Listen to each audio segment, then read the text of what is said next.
Well, hey there, folks. Welcome back to my YouTube channel. Thanks for being here. We are here with Eric Hecker at the Snippy 24 Design Phase Conference.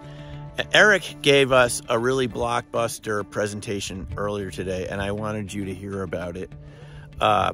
He has worked down in Antarctica, and he found some very interesting things going on with the ice cube neutrino detector.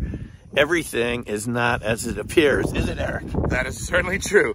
Tell us a little about yourself and then sure. and about Antarctica and what you found down there. My name is Eric Hecker. I'm currently a resident of Alaska, but I'm from the great state of New York, much like Simeon here. Yeah. And I had the chance in November of 2010 to go down to the South Pole Station for an entire year until November of 2011. What I discovered, to make it quick, was that there are 3 directed energy weapons systems at the South Pole Station, one of which is operating under the auspices of the ice cube neutrino detector, but it actually transmits. I found the documentation that proves that. I spoke with the people that were functioning it. It can create earthquakes. It provides faster than light communications. It can detect neutrinos coming from other things besides space, such as exotic engines in the UFOs, UAPs, whatever you want to call them, that everybody's searching for. I found a facility that appears to be like an air traffic control center for such activity. There's also 2 other directed energy weapon systems, an ELF system and a green laser. All of this stuff, I went to Washington, D.C. in June of 2023. Right. I testified in front of the Senate Intelligence Committee and AARO. And this information is moving as fast as the government tolerates to hopefully reel in what we now know are rogue agencies that are operating without the oversight of Congress and then, therefore, without the oversight of the American people. Absolutely. So this is extremely problematic. Extremely important. It's symptomatic of the whole issue of lack of accountability. Absolutely. And these sort of apparently public science projects that have ulterior motives. Absolutely.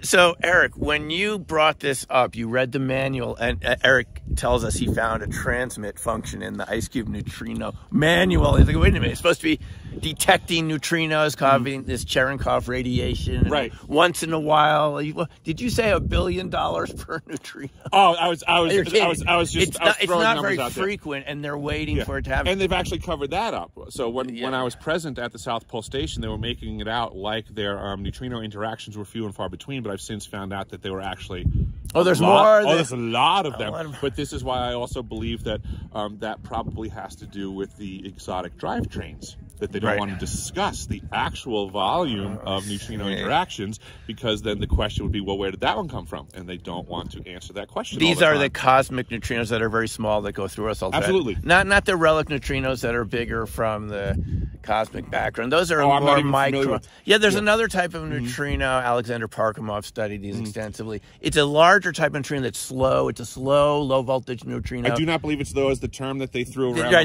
lot. They were talking about the high energy neutrinos. These are the different type of neutrinos. They didn't reference the size, they referenced the energy. Right.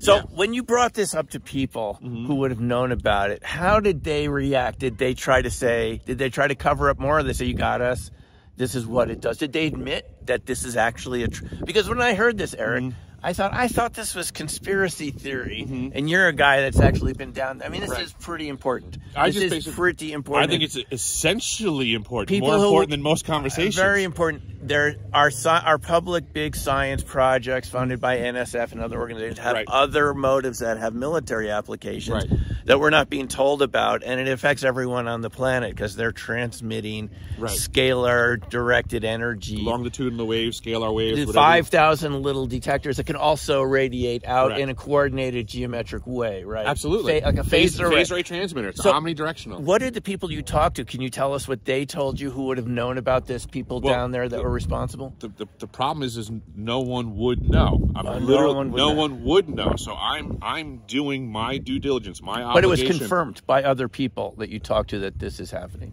I came to this conclusion through conversations with many people and through the documentation. I mean, at that point, literally, once we get to documentation, that's kind of the end of the story. It's right in the manual. It's right in the manual. Like a manual for your air conditioner. 5,160 DOMs have the capacity to transmit at up to 2,047 volts each. That's the end of the road. That's the proof. And okay, so the connection to earthquakes, the one more thing here, that is for real. We Absolutely. can trigger Totally earthquakes. referenceable. I just put up a post the other day giving a lot of links to what is referred to as earthquake induction. Very serious. referenceable It's very in the science realm. There's a lot of people that have been doing tons of work on this, and I would say it's challenging to find if you don't use that term. So it's similar to like if you try to look up chemtrails, right? You find a whole bunch of bogus information on the internet. But if you then try looking up stratospheric aerosol injection, There you go, guys. if you look up stratospheric aerosol injection, you find all the science that says, oh, this is exactly how we do it. So if you look up earthquake induction, you're just going to find a whole bunch of scientists that are like, this is how you do it. What about weather modification? We already know all this stuff exists. There's patents for all of this stuff. Ice cube detector could do that sort of thing too if it was. I would imagine, yes. Affecting the ionosphere, things like just like you were discussing, that if you had a ball lightning, that sometimes it explodes. So that's an energy discharge. Right. So it's just a matter of practice makes perfect. A, you have to be able to create the ball lightning. B, you have to be able to deliver the ball lightning. Then you just have to practice on where you're delivering it and what the result is that you get, which could be a lot of the activities that we are sitting here discussing, that everybody's going, oh, it was a UFO, I saw this, I saw that. Or was it just simply part of dialing in the new technology that they're trying to figure out how to provide a practical application for in the future? Exactly right.